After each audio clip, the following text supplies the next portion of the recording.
When it comes to Canelo Alvarez, I think we've all got a pretty good idea now of how good this guy is. Possibly just on that downward curve now. This guy who turned pro at 15, who's fought at a number of different weight classes, fought many different styles, many of which kind of exploited his own weaknesses, like against Lara, certainly recently against Bivol. But in those very decisions to fight those guys, I think proved that willingness to want to push his own boundaries, to see where his own ceiling is. This has given us a lot of historical evidence to go, okay, I think we can say how good this guy is, and perhaps how well he'd do in certain fantasy fights. When it comes to Triple G Gennady Golovkin, though, recent Canelo victim, or should we say, dance partner, it's very hard to get a real accurate gauge of his true abilities as a fighter. Because, of course, when Gennady started to slip, when the body naturally, biologically starts to slip in its mid-30s, that's when he started to face better opposition. And while I generally sympathise with the Max Kellerman take that, well, you upped your opposition and your destructive ways just seem to disappear, you've still got to acknowledge the fact he wasn't in his true prime anymore. And for me, the question of just how good Golovkin was in his prime is a more interesting question than, well, how would things have been had he got certain decisions? People don't look at things the other way.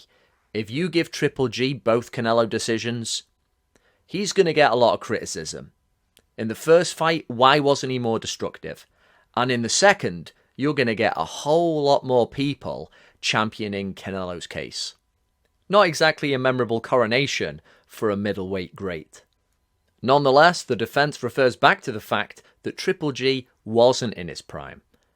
And so we're going to go back now to 2015, which I think most people would agree was the back end of Triple G's true prime. Now, this year was key for producing two performances that helped to illustrate just how well-rounded Golovkin was as a fighter. This was a methodical guy who thought his way through fights, things that were kind of contrary to a bit of the reputation that had already been built up because of some early stoppages against the likes of Macklin and Giel and Rubio. The less educated eyes were going, oh, grown, it's a mini Mike Tyson, right? No, Golovkin is this methodical guy. It all comes from the jab. And I think these other qualities really came to the surface against Martin Murray and David Lemieux. You could say many things against Martin Murray about how basic he was, how he didn't hit very hard. Nothing really stood out about him apart from his toughness and the fact he was very hard to get rid of. Golovkin, of course, eventually did that in the 11th, having floored him 3 times, twice in the 4th, once in the 10th. And it was a performance in which we saw how damaging patience can be. He was so good at cutting off the ring. He denied a clinch every time Murray tried to wrap him up. And we saw how Golovkin threw a lot of sort of 30% power shots, not designed to do damage, but to see how you react and to get you to open up. This is this methodical nature. He's not just trying to blast through you. He's scouting for where the weak spots are. Oh, let's get you to lift up an elbow there. Boom, I'm going in for the body shot. There's a gap through the middle. Here comes an uppercut. Golovkin wasn't a guy that if he didn't get you out in the first half of the fight, he'd be huffing and puffing and the KOs dried up. No. He was kind of Joe Louis style, just as dangerous from the first bell to the last. He conserved his power. He looked for the right shots. He was dangerous throughout. And I think that was really typified with the Martin Murray performance. It was a performance in which we really saw that well-timed, heavy jab of his to get closer to the opponent. Whereas against David Lemieux, it was used to maintain distance. Golovkin even went backwards a few times in this one while jabbing, something we didn't associate with Terminator Golovkin up until this point. But he was denying, cleverly, Lemieux that mid-range, which is where he uncoils his most deadly shot, that left hook, which, perhaps punch for punch, was more powerful than any Golovkin shot. Lemieux could really crack with the left hook. So Golovkin just tenderized him from long range. Boom, boom, moving back every now and again. It was more ice than fire. It was patient, it was methodical. And I think a lot of people often go to this Golovkin performance just because of how polished it was. And how it showed how he really could fall back on a solid boxing base. And could slow cook you rather than just out and out destroy you. I think we can all agree that, historically speaking, Golovkin does have one of the best jabs. Consistent, thudding, well-timed. Didn't get stuck in his head like, oh, should I throw it, and became tentative. No, it was always out there. It was always finding the mark. Now, against certain come-forward beasts like a Dick Tiger or a bad Benny Briscoe, guys who insisted on coming forward and said, you do the same if you dare. Well, Golovkin has that very good jab to fall back on. He can make things easier for himself. Now, of course, that isn't to say that he can't go forward himself and win, caveman style. Apart from Golovkin's power, he has, of course, possibly still has, one of the best chins in middleweight history. Do we dare say it's as good as a Hagler or a LaMotta? I don't know.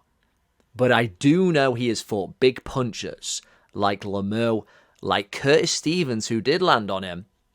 And the guy barely blinks. Have his knees ever dipped? Somebody perhaps needs to inform me. He has eaten everything that's come his way, past prime as well, and barely flinched. Now, this does lead to a bit of a negative, because in order for us to know that it's a very good chin, means it would have had to have been tagged quite a few times. Now, certain people back in the day, like Paulie Malignaggi, just said, look, Golovkin doesn't move his head. And it wasn't the most elusive, but I was looking at the Martin Murray performance earlier today, and yes, he did actually move his head quite a bit. For me, it was more Golovkin's guard that was the problem. He didn't adjust it very well or very quickly. Certainly wasn't the guy to catch something with his shoulder, then block with the rear hand. He just kind of barred his arms to his chest, gloves just underneath the chin, and allowed you to have your go before he responded. But there were clear gaps to the body and the head. Quite easy to score on. For really willful volume punchers like a Marcel Cerdan or a Jake LaMotta, going back there a bit, they're going to find a lot of target. And because Golovkin was never the quickest, I think some of the really tough slicksters like a Joey Archer or if he can keep his weight in check, James Toney, are also going to cause a lot of trouble. Going back, though, to potential fights against come-forward middleweights, and indeed fighting in different middleweight eras, this is where I think Golovkin could do very well. There's a video from quite a few years ago where Golovkin's with Sullivan Barrera, and he's trying to teach him how to control a situation where an opponent is insistent on clinching. He's saying, right, if you grab both my arms, I put my head right underneath your chin. We saw Golovkin do this many times in fights. Guys didn't want to hold anymore. Sometimes they tried to say, hey, he's using his head, but it technically wasn't a butt. So he didn't really get told off, and now it's back to his preferred range. Back to business. Those who try and say that boxing is just fists are way off. It comes from being a hybrid of punching and wrestling, and there's still an element of wrestling and roughhousing that will always exist. And the very top fighters know how to implement the dirty tactics just enough that they're allowed to fly.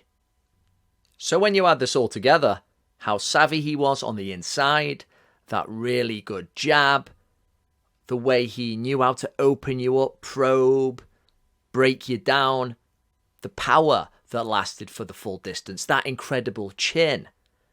This was a formidable customer.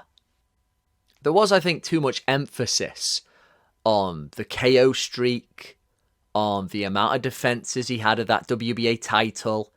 It was, after all, against pretty so-so opposition for the most part.